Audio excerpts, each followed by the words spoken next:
I'm Susan Kavinsky, your host of End of Life Rounds. This podcast is a space for exploring conversations about end-of-life care, support, and the human experience surrounding it.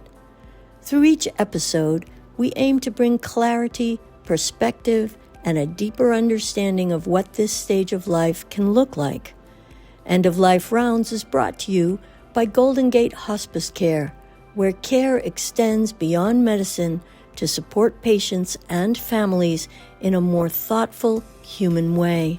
Today we are joined by Dr. James G. Raygoza, founder of Rainbow Career Coaching, who helps neurodivergent, LGBTQ+, BIPOC, and allied professionals build careers they're proud of without sacrificing their well-being. We'll explore topics we often don't dare talk about: how to open compassionate conversations in our communities about death, and how to take care of ourselves while accompanying a loved one in their final stages. We hope this episode brings great value to your lives. If you feel it could help someone, please don't hesitate to share it. So, good morning, Dr. Raygoza. Well, would you please begin by telling us a little bit about your background and what you do and who you are? Yeah, definitely. My name is Dr. Jaime Raygoza, and I have a background for the past 15 years. I've worked as a mental health professional and an advocate. And through that, wellness, stress, being able to handle different intricacies, transitions in life. And one of the things that ended up landing is a lot of the stress that people have, whether they are looking at a career pivot or they're just looking at different transitions and how that affects your nervous system, right? The more stress we have, the more suppress the more things we suppress our emotions, the worse it body. So we have to be able to just, feel what we need to feel when we need to feel it and have no shame in doing it. Right. My own kind of background around this is that finally the only prayer that I was left with was, I'm willing to feel this, whatever this is. I'm interested in your personal story about stress and the background, the kind of overriding yourself to keep getting things done, to keep that way that we do that kind of bypass of I'll just work one more shift and then I'm going to rest, or I'll just I need to do these things, or the things I need to do are more important than anything else, which I think is when we start getting in trouble. And that can really happen with people taking care of loved ones at the end of their lives. Everything is so important. The thing is that we're human by nature. We're social creatures, right? And because of that, we want to always do good and share good with other people, but sometimes to a certain detriment, where put our needs before everybody else's, and we start to sacrifice basic nutrition, rest, and different things that are needed to keep our body alive, right? I've done it myself. When I've been a caretaker for some family members, and we want them so much to thrive and to make sure that we have all of their needs are met and they live a comfortable life to the very end, that sometimes we are doing the opposite, right? We're starving ourselves, we're not getting sleep, we're worried, we're tired. Even for work, we constantly want to do well at work, so we're taking the extra shifts, working overtime, working weekends, having those working lunches, and it's not good for our psyche, it's not good for our body. Right. I think when we're caring for loved ones, the other thing that comes in that people don't talk about enough is that we're also grieving. Yeah. We're also carrying this huge emotional load. Maybe for other people, I know it happens for women a lot, that you end up carrying the emotional load for almost everyone in your family, or maybe you're the kid that ended up carrying the shadow for the whole family, and now you're in the caregiver role. There's so much that goes on that's more than even just how much you do. 1,000%. And the thing is that sometimes we are like, oh, I'm okay. I'm not stressed out, but it's because you don't take the time to stop, right?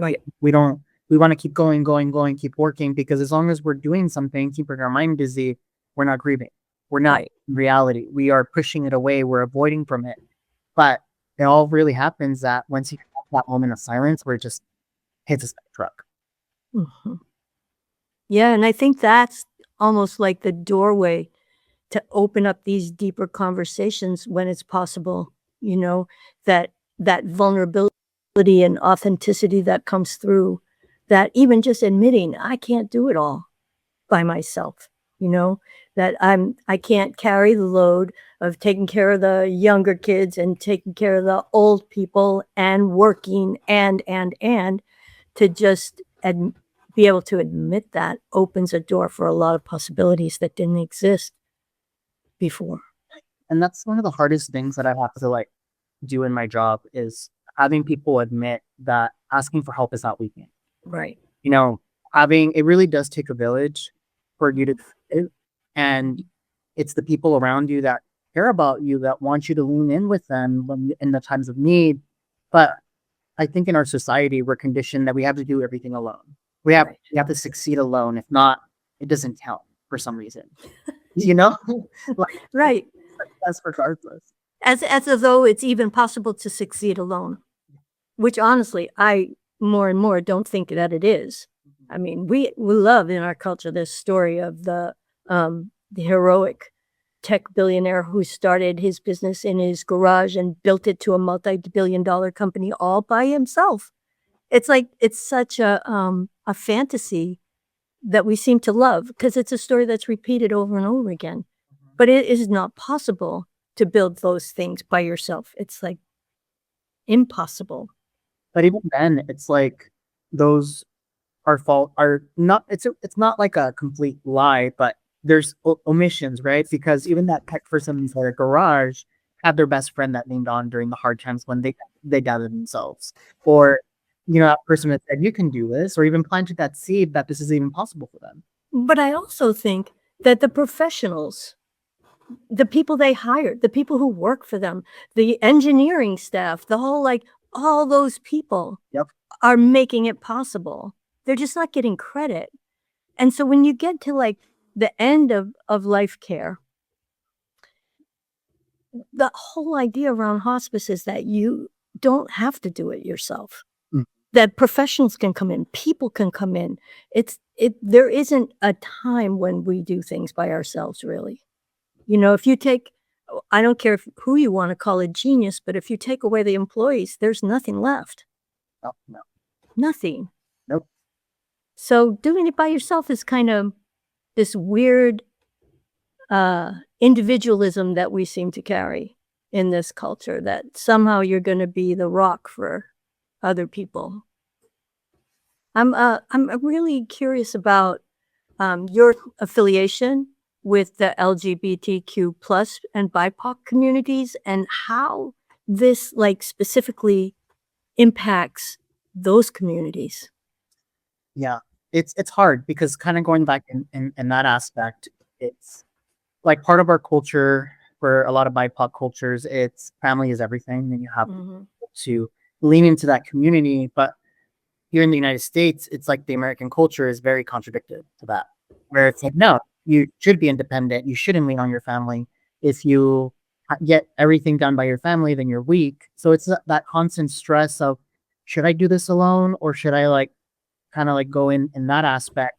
And then in the LGBT community, it's very lonesome because it's like Yeah. a lot of them are shunned away and they crave community, but they're not included, right? And it's kind of like I don't want to do this alone, but I kind of have to. And then it's embedded in there.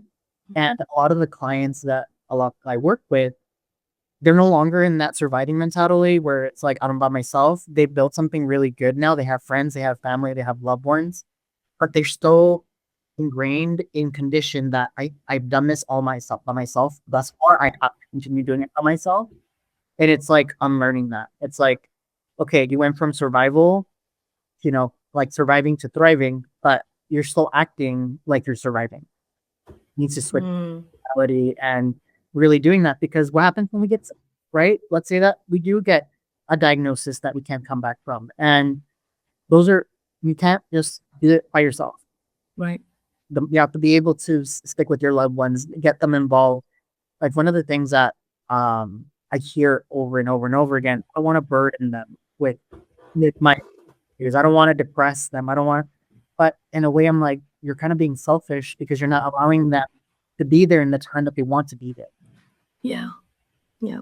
I think the other thing that we do, and, speaking for myself, it's, sometimes it's really easy to think I know how other people are gonna respond, and then, like, write the whole script as a way to not try, as a way to not ask the question or tell the truth, or, you even especially if the truth is, "I can't do this by myself." To just, like, almost instead of feeling the feelings, we just write this whole script really quickly and then go, "Okay, can't do that." And then we don't look at it, Yeah. and we never do it. Yeah. And there's so many opportunities that are lost. So many like, Right. how many like just experiences that we could have had if we just chose to ask for help. Right. And that's the thing that I always come to. It's that once you open the door and let people in, yes, there's messy feelings. There's complications. There's like people are going to say things, but maybe when we don't die from that, then, you know, conversations can deepen, truth telling can happen, and understanding can take place, and compassion, and being able to see things from multiple points of view. But when you're dealing with end of life care, it's kind of like we tell ourselves a little story, usually walking around, that we have forever. And when you're dealing with end of life care, you already know you don't have forever. So that sets up this huge tension, I think, of understanding that time is short and still not being willing to like open the conversation. Yeah. It's hard because sometimes the conditioning is so embedded in our brains All that right. even when we are seeing that like the reality of death is nearby, we still feel those old habits and those old teachings like we're clinging onto them to near death. Right. And this brings me back to you in coaching and helping people, that there are professionals that can help and really open all these conversations out. Like the professionals that come in to help give medical care and things like that, hospice care, end of life doulas who are always like willing to have these difficult conversations. I mean, it's what they do. Um, that it's really possible to kind of embrace what's happening and allow people to help and allow people in. Yeah.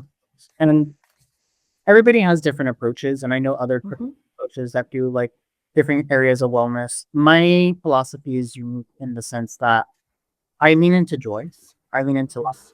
I lean into trying to not be an adult per se, but lean into that inner child and remember what it is to have fun again. Because a lot of the times, the reason we think we have to do it alone is because we feel that as an adult, I have to do things a certain way.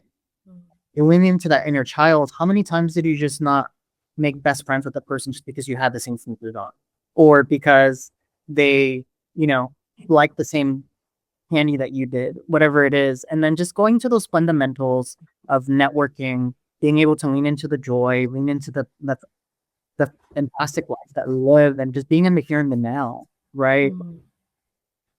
Like there's so much science in the benefits of just like laughing and the endorphins, the serotonin that we get, how it releases like stress hormones in our bloodstream. Just even the fact of like smiling, it's very contagious and it can make a big difference for your psyche. And I've seen that are close to like they've been given a death sentence because of like their diagnosis, but being able to just laugh a little bit more and enjoy the moments that they have left with their loved ones, it just made a big difference. Like in Right. the way where they were deteriorating and now it like they're still sick, they're still gonna come to the same results, but a different ending to the chapter than it had. Mhm. Mhm. I'm wondering, uh, what in your coaching, what practical tools you have that you offer people to help them like kind of step through that doorway?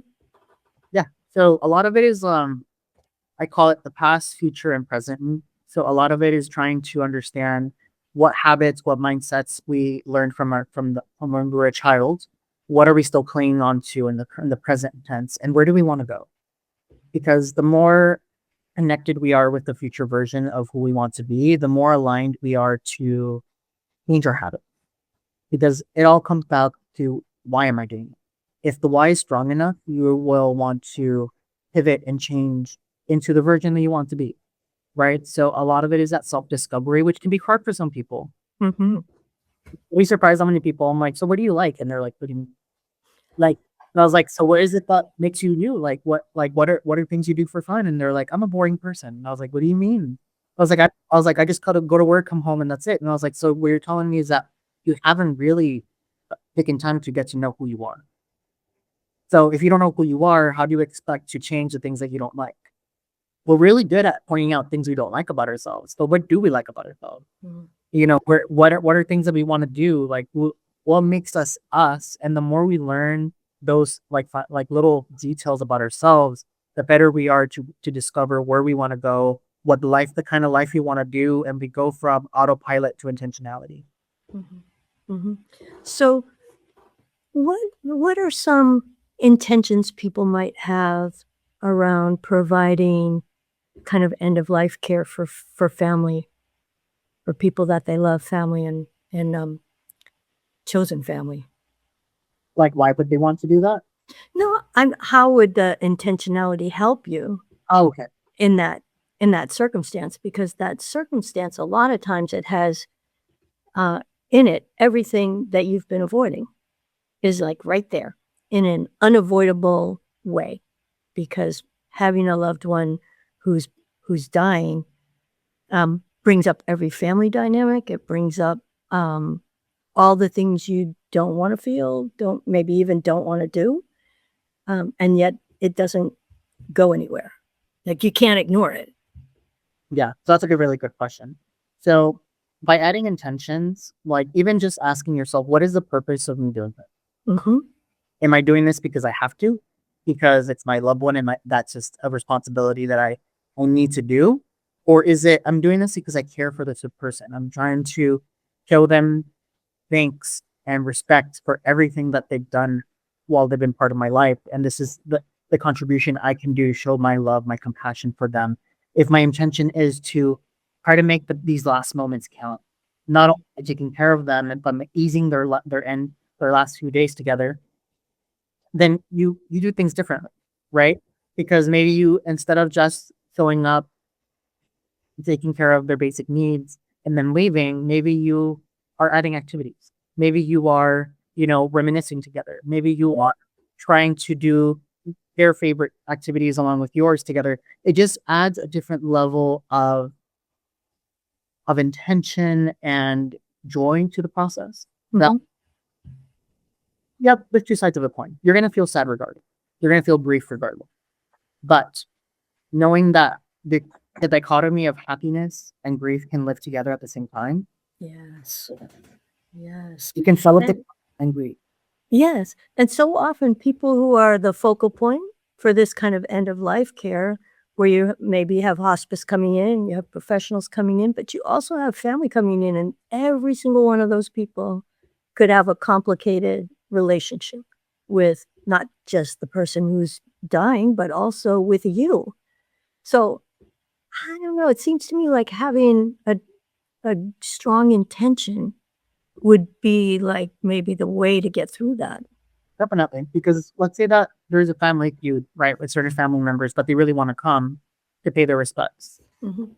What's the intention of the event?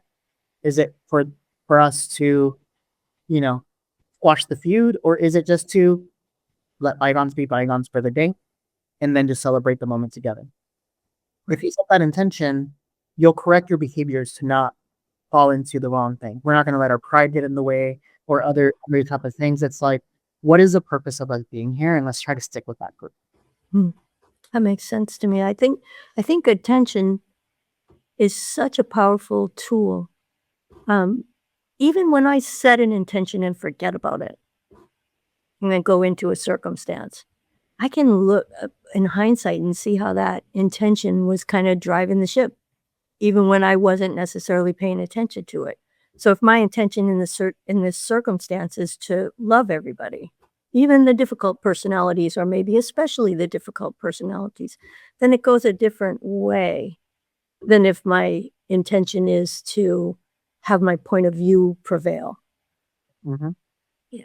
Exactly. I mean, it makes a big difference, right? Like, for example, I had a loved one that passed away recently, and we used to set up like monthly calls with the whole family and just to kind of be able to talk with the individual and doing that. And I had a work conflict where I wasn't going to be able to make the call. And I was just like, how am I going to cancel the call? How am I going to do this? And then I was like, wait, what's the purpose of that call? Mhm. And it's like, it's to be able to get reconnected with my family, show love, show careness, reminisce, celebrate life. Is this really more, is work really more important than me? And I was like, okay, but I'm not going to always have this time together. So let me just put this aside and then just take the call. And it really gives you perspective, right? Because things that we will easily dismiss because we forget the why, we forget the intention behind it. So it's even asking yourself, like, as you're going into, like, let's say that you got the call that today's the day it's going to happen. What is the intention, right? How do I want, what is my desired result from this? I already know I'm going to be sad. I already know that it's going to hurt like heck. Mhm. How do I want to show up for myself and how do I want to show up for them?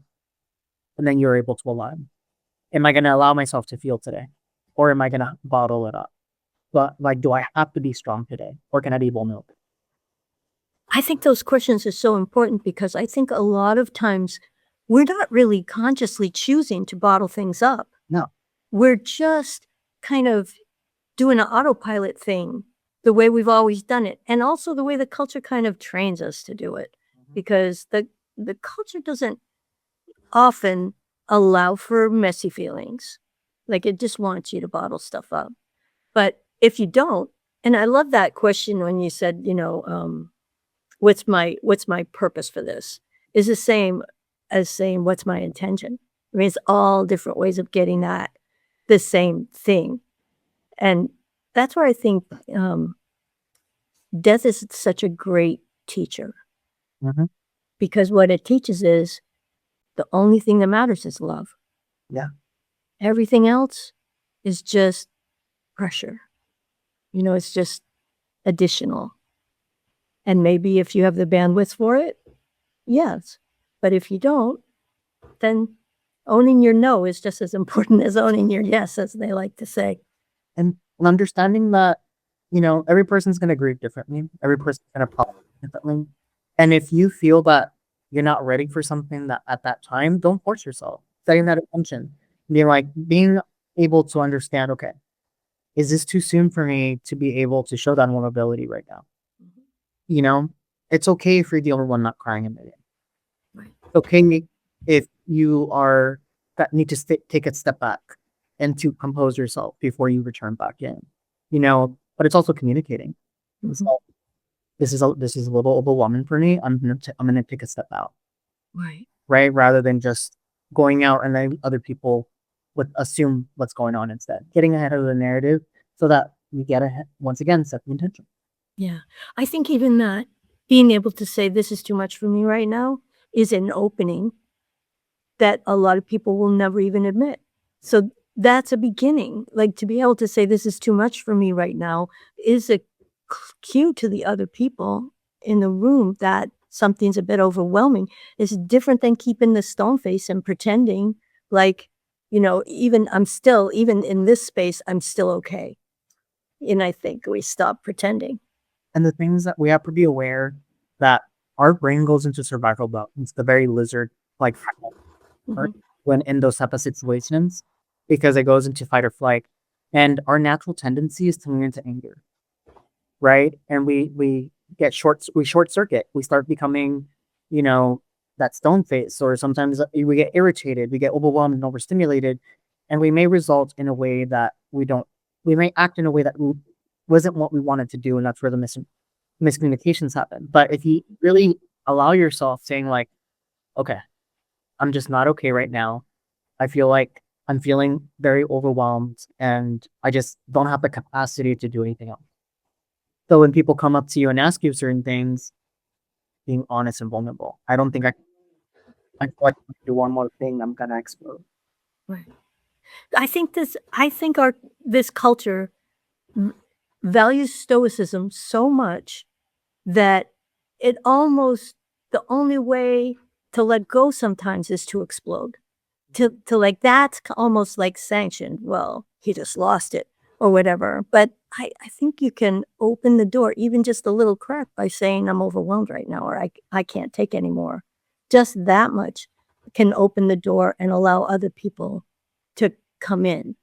So what tools can you give somebody who's like right in that moment where it's happening and they're feeling overwhelmed and they're feeling shut down and it's like, so often things are on the tip of my tongue, you know? So you're in that moment and it's like, speak, don't speak, speak, don't speak. How do we get over that threshold? So we need to calm down the nervous system because when we're in that sense of overwhelm, we are gonna act irrational, right? It's like our autopilot kicks in, and that's where I meant a lot of the times the aggression, the anger comes out instead. So it's taking a deep breath, a simple box breathing exercise, tremendous. So if you don't feel it's weird, even like a simple giggle can help. Where you're just like, and some people do this. I see people, so many people, sometimes laugh at a funeral, and it's not. Mhm. It's just their coping mechanism that naturally happens, right? Or like laughing because they can't. They're so, and laughing can be a big gateway to crime, but it just opens up emotions. But just doing a quick like deep breath for 2 seconds, holding it at the top, then out for 2 seconds, holding it at the bottom for 2 seconds, and then repeat the cycle. Do it 3 times, and then talking, right? What I tell my clients is like, if you feel you're gonna say something you're gonna regret, say this. So like, can you give me like 2 seconds for me to just like ground myself? Mm. Just go. Or something else you can do too that helps a lot. I'm feeling a little overwhelmed. Do you mind breathing with me? Wow. That way you're doing it together because you don't even know if that person also overwhelmed. But probably because these situations are fraught. So it's just being able to do it together, regulate both of each other so you can have a calm conversation. Especially noticing that it's getting heated, or if you're feeling you're both just at the at the point of breaking, then ground yourself and then have a calm conversation of what is it that you need? What do you need right now? And how can I serve you? And what is a compromise that maybe can meet in the middle based on if I can't meet that your need at this time. Yeah. So how do you think we open up conversations about um, getting help at the end of life, of not doing things all by yourself? Um, because there's so much help available, you know, and usually Medicare will pay for it, Medicaid pays for it. There's like lots of ways for people to get help, but a lot of times they don't. So, do you have any ideas about how to kind of open these conversations or shift the narrative a little bit so that people can have help? Yeah, I always tell people like if I know they're going through something like intense in their life, I say, "What are you doing to take care of yourself right now? Mm. Like how are you? Like how are you feeling?" There's a simple question, very simple question, and you'll be surprised how many people like it just impacts them. So I'm like, "How are you doing today?" And then they're like, "I'm fine," which is the generic answer. And I pause, and I'm like, "How are you really doing today?" And then that's when they're like, "Okay." They're not gonna take my automatic response. Now they really wanna know. And a lot of the times that's when the waterworks hits because Yeah. I'll really ask them. They're so used to taking care of somebody else, and like I said, we put ourselves last that sometimes this is the first time that they've been asked this question. So I think it's just checking in. Checking think of the strongest person you know right now and asking them, "How are you doing today?" Because it's those people that are not used to getting asked that question.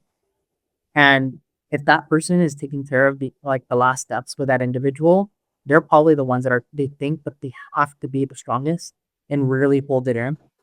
And even if they choose not to open up, just being like, is there anything that I can do to help you? Is there anything that you feel will make this process easier for you so that you can, you're balancing a lot, family, work, plus adding this new task on you. What is it that you need so that you can feel more balanced in the end? Right. I think so many 95, 98% of the time when people ask, "How are you doing?" they don't really want the real answer, or we're so used to that being like a throwaway question that when someone adds the word "really," "How are you really doing?" I can imagine that a lot of people cry Oh, when that happens because we don't really realize how much we're carrying until someone asks that question from a place of like, "I really wanna know the answer." and sometimes you don't even need to do anything. Like, just let them sit in silence. Mhm. Like I tell like a lot of my clients, there's gonna be times where I'm not gonna respond to your response because I really want you to process what you just said. Like they say, I'm fine. And then I wait like 10 seconds. And then naturally when we're feeling something, we start getting anxious with the silence. So you want to say something else. Actually, I'm not fine. I'm like, okay, tell me more about that. And then we kind of go and dig deeper into the unknown. So either asking the really or not saying anything at all. Just let them process. Mhm. Yeah, I like that. I can imagine how being quiet can do a lot of lifting. Oh yeah. It just leaves people I think it leaves people with themselves, obviously, but I think also it leaves people to, like, look, to not just have the quick answer, the glib answer, that to just turn and look, and I think most of the time that's what we never do, Mhm. is look inside. So what is the answer to "How are you?" And, like, see, in this moment, what is it? Yeah. And as you mentioned, right? Like sometimes okay, I'm doing fine. I'll be like, is it okay if I hug you right now? Just get them a hug. Because sometimes they may need that. Need to react at the end, right? Or just like, can I hold my hand there? The mic on your shoulder. Mhm.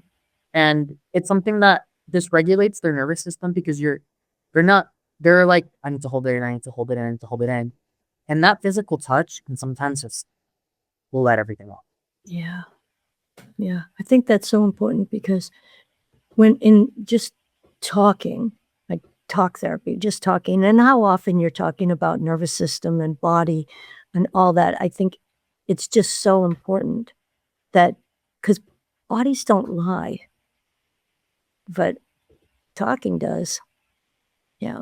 Even when I'm doing it, it's like, well, I could say something that's totally not true. But if someone were to just put their hand on my shoulder or direct me to where in my body are you feeling that, then the truth comes out. Then it's like, you're down below your eyebrows. That second question is really powerful. Where are you feeling in your body? Mhm. Sometimes it's like, I'm feeling it right here, or I'm feeling it like right here. Yeah. Just placing their hand in that part makes a big difference. For me, upper chest is where I feel grief. It's like breathing into that. It's where I carry it, right here. And in my sinuses is where I carry tears that haven't been shed. When I was a younger woman, I had chronic sinus infections. I had a lot of crying to do.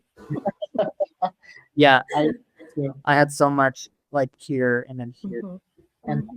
for me, like my throat will lock up. Right. I just had trouble breathing and I had trouble swallowing because it would get so tense, the muscles would contract. And like you said, the body's always gonna tell you Right. before I can process. Yeah, and if you look into the throat and you go, "Okay, body, what's this about?" And just wait, it'll tell you. Mhm, You'll know it, mhm. and it'll be truer than anything your brain could have said. Oh yeah. And we're so good at justifying things. We're so good. We're like, oh, I'm just getting sick. Or oh, it's nothing. I just didn't sleep well today. Or whatever it is. It's like, no, your body's giving you an alert. Like Mhm, we need you to pay attention. Pay attention. mhm. We tend to think that all our body is for is carrying our brain around. Yep. You know, so I can see into this room. My body's gonna carry my brain around into this room, and my body's gonna carry my brain to you, so I can talk to you. But it's so much more than that. Yeah. And another good question too, if you see somebody that's very resistant to help and like to get help for themselves, it's like, what are you trying to avoid? Yeah. What are you running away from? Right. Right. Yeah, because we're either pulling things toward us or pushing things away. Mm-hmm. And the third is to just be open. Mm-hmm. Right. But it's very hard to be open, especially if you know that the very first thing that's going to happen the minute you open is tears. Yeah. And if you're not used to, if you're conditioned to always keep it in, sometimes you can feel envious. But you see those people that are just openly crying, openly Mhm. their emotions, having their heart on their sleeves. Like I, I grew up, I'm Latino. I grew up in a Mexican household where my father said, the only time you cry is like when you're about to die. Like that was it. Oh, it's permissible then? You know?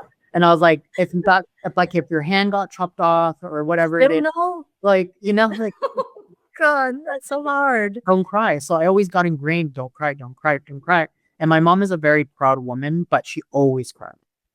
Like every single time. And then she would always tell me, Jaime, cry, cry, Yeah. cry.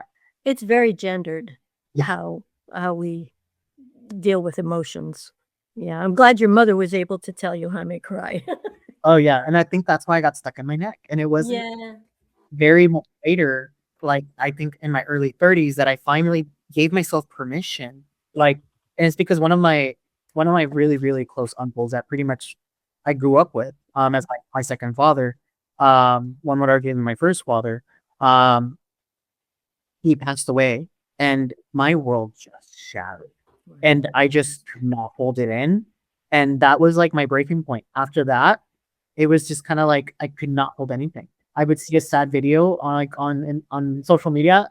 Commercials, cat food commercials. And I would just start crying. I would see a movie, I would cry. Somebody would tell me a story that was remotely sad, and I would cry. Mhm. It's like that was my breaking point. My body was like, I'm not gonna do this anymore. Right, right. And you get overridden. The other way bodies override is illness. Yes. You can just like if you're not willing to stop, your body can just go, okay, I'm gonna cut your legs out then, and you're gonna get an illness, and you're gonna go to bed. Yep. And sometimes they do just take over like that. I think a lot of times, women, even in traditional cultures, I think women can be very stoic as well. So you can have both your mom and your dad, saying, "Psh, don't cry. Don't do that." Mhm. It's just like, or don't do it in front of people. Yeah. Yeah. If you're gonna do that, go off somewhere Yeah. or something. It's very hard sometimes, but I think a lot of times people in marginalized communities, especially, or people who have had a lot of trauma, um, they get to a point where they just can't. Yeah. They just can't anymore. The body won't take anymore. I agree. And kind of going back with like your body, we will sometimes just shut down. Like I used to talk when I was younger, I used to ask my friends, like, don't you just hate it when you get sick that one time of the year and then you just are out for like 2 weeks? And they're like, what are you talking about? And they're like, what do you mean? And they're That doesn't happen to you? like, oh, that doesn't happen. We're separated for 2 weeks once a year. And they're like, no, No. your body. If you're not gonna eat the best, we're gonna take it. We're gonna force you. And my immune system was shocked. Like I would like a common cold will hit me like a truck, and I was like in bed for like 2 to 3 weeks. Mhm. Right. Right. It's amazing. Once you become able to start to speak the language of your body, um, then you can't ignore it. And it's almost like it picks up speed a little bit.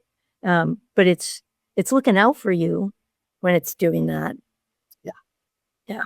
It's kind of like, when you get a little infection, your body temperature goes up. It's because it's fighting the infection. And it does that on so many levels, psychologically too. It's pretty amazing. No, it is. And it will keep going and it will grow. And sometimes like my mother, she got very stressed out when her grandmother passed away a few years back that her body just shut down. She was like her back like got shot up and she just could not move. She was bedridden for like months. And it took a lot of like processing and understanding like her feeling her emotions so that she could like feeling the grief where she was able to get access her body again. But now she's like like good. She's you're running like, 3Ks and doing stuff like and everything like but because she refused to feel what she needed to feel and to stop and reflect, her body forced her to. Yeah, I think that's the blessing too. I think, I went through a period where I had a lot of back pain and I'm immobilized. And so there's nothing you can do except feel it. And there's no like you can't go out and do something else instead. You can't even get off the couch. So you're gonna end up being there. Let me see here. So is there a different way or any kind of difference in the way marginalized communities would approach end of life care or accessing help or like I know some of the people that are going to be watching this um, might like to know it's like is there something specific for this community about actually getting the help you need when you're going through these really, really difficult times that might be different or specific to this community. I think a lot of the times the reason they choose not to is because they feel that they're not going to be seen, heard, or related to. Mhm. And one thing to kind of know is that there's providers out there for everyone, Right. and that will understand your background, that would understand where you're coming from. And you don't have to settle with the first. If you feel like there's a dissonance or like a disconnect between your first provider, then go out and seek more, right? You should never be anchored into one perspective. Always shop around. And there's always going to be more. And if you don't know, ask. Is there anybody else in the network that you can refer me to? Uh, Nothing against you. I just want to be able to, just have options. Hmm. There are networks too that are specifically friendly, Yes. and that's kind of a good place to start, I think. Hmm. Yeah. And there's directories where you can kind of look through and find and see like different providers that meet the certain criteria. You know, Mhm. whether you want a male or female like provider, or if you want somebody that focuses on a specific niche and different things like you're gonna find someone. You just have to be open to it and not people please because Yeah. sometimes like say no because we're like, well, I already said yes to this person. You have the right to sway. That is your right. Right. Yeah, I think also you have the right to say, this part is not working for me. Mhm. Or this thing you said makes me concerned about, right? So maybe you don't have to throw the whole person out. Maybe you do, but maybe you don't. Mhm. Maybe all you need to be able to do is just point to the thing that's making you feel uncomfortable. I think about it as like telling the truth in the moment. Yeah. Like, what's really true? Ooh, that didn't land well. So let's look at it. Yeah. So let's open it up. Advocating for yourself is super important. Like I tell my clients, I don't know what I don't know. Mhm. Please help me help you. Like if there's a certain technique that you prefer, if there's a certain methodology or, you know, a different approach, like I don't give cookie cutter approaches because each person is unique. Therefore, I try to tailor my services what works for you. But Mm. if you don't tell me that it's not working, I won't know. I'm not a mind reader. Right. Right, right. I think it's just so important to get the help, say the thing, tell the truth, especially if you're in these kind of end of life situations where the emotions, on the best of circumstances, the emotions are deep and powerful and undeniable. You know, that when you add layers of other trauma and pain on top of that, it gets hard to see. Mhm. So help is the thing, I think. Yep. Is there any other, like, last little bit of wisdom you would like to leave us with in this conversation? If there's one thing that you leave with, like the listener, if you live with it from this conversation, is just do a check in with yourself. Mm, It doesn't have to be every day, but if you can do it at least once a week, kind of like sit down, sit up straight, like get in a comfortable position, close your eyes, and then just take some time to just breathe and see where are you feeling? Is there any tension or discomfort in your body? How are you doing emotionally? How are you doing mentally? How are you doing physically? socially. Doing that quick check-in will do wonders. Know what you're doing and where you're going. And you'll know. Like if you feel a certain tension, oh yeah, that's because, I feel that that's the stress from work. Or oh, that's the stress from like the family issue I have right now. Like your body will tell you. You just have to be able to listen to it. But to do that, you need to give it time to actually be it. Right. Oh, I love your emphasis on the body. I think it's so, so important. Thanks for talking with me about these things today. Of course. I had a great time. This is a wonderful conversation. I really loved it. Thank you so much. Of course.